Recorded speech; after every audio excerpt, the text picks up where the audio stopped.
Happy Friday, y'all.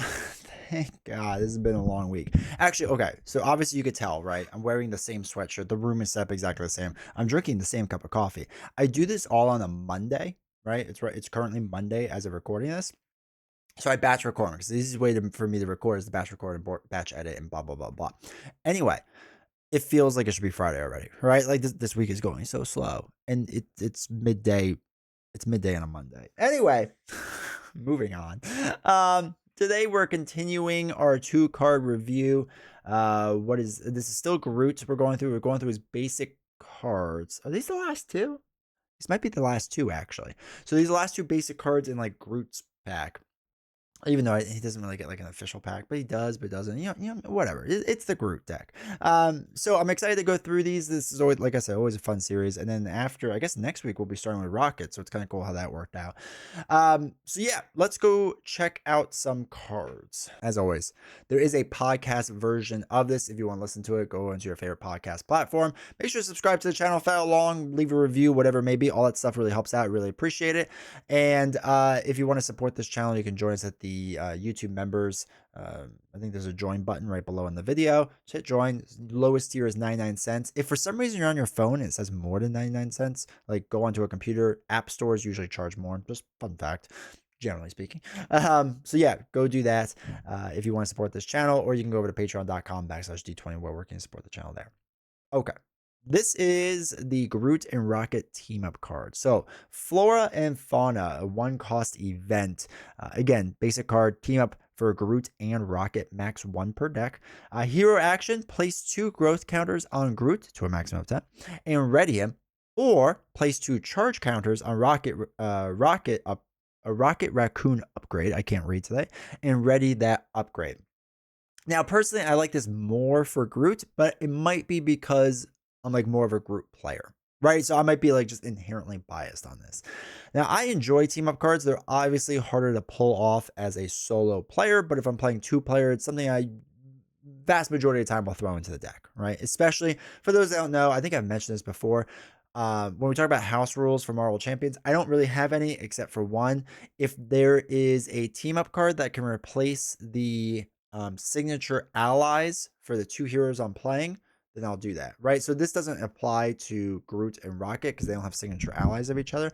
But for like Quicksilver and Scarlet Witch, their signature ally is each other. So I'll put the team up card in instead of that, right? For example, or whomever else.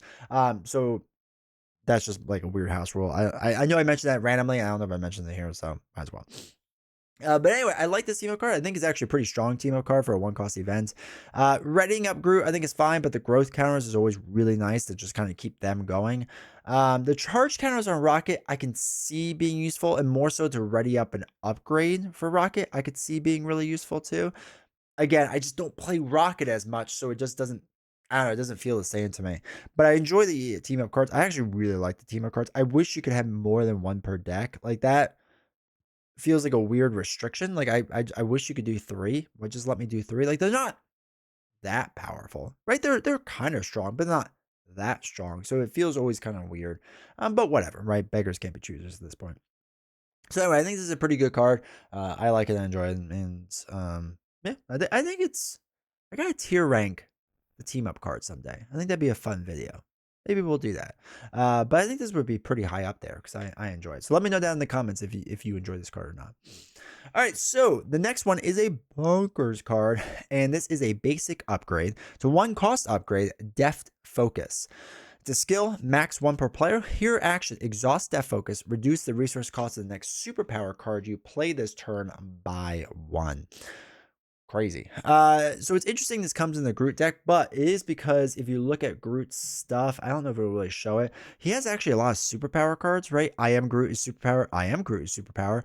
And We Are Groot is superpower. And Root Stomp is a superpower. And Tangling Vines and Lashing Vines and Vine Shield and Vine Spikes and Vine everything. They're all superpower cards. He has got a lot of superpower cards. And there are a few heroes out there that actually have quite a few superpower cards. Like I think Iceman has a bunch now or something. I'm sure there's more, right? I'm sure there's more stuff I'm forgetting about. But Deft Focus is a good card. I like Deft Focus. I like running in there. And like to cost 1 to reduce the cost of all my superpower cards moving forward. Yeah. And I like that's not restricted to like just events, right? I feel like a lot of times with these cards, they become like only focused on event cards and not, your upgrades or your supports or whatever else it may be. I don't know. I like that this is a more flexible card. I think it's a really good card. And we've talked about this before, but this is a card where, again, it helps a lot. And if I play or if I get caught off guard and I have like this in the Avengers Mansion, like I'm happy I have this out there because it's just like, yeah, sure, take it. It stinks, but I'll get it back around. But it doesn't like destroy my plans versus like Avengers Mansion, like getting that would destroy my plans. So anyway, I like Death Focus a lot. I think it's a really good card.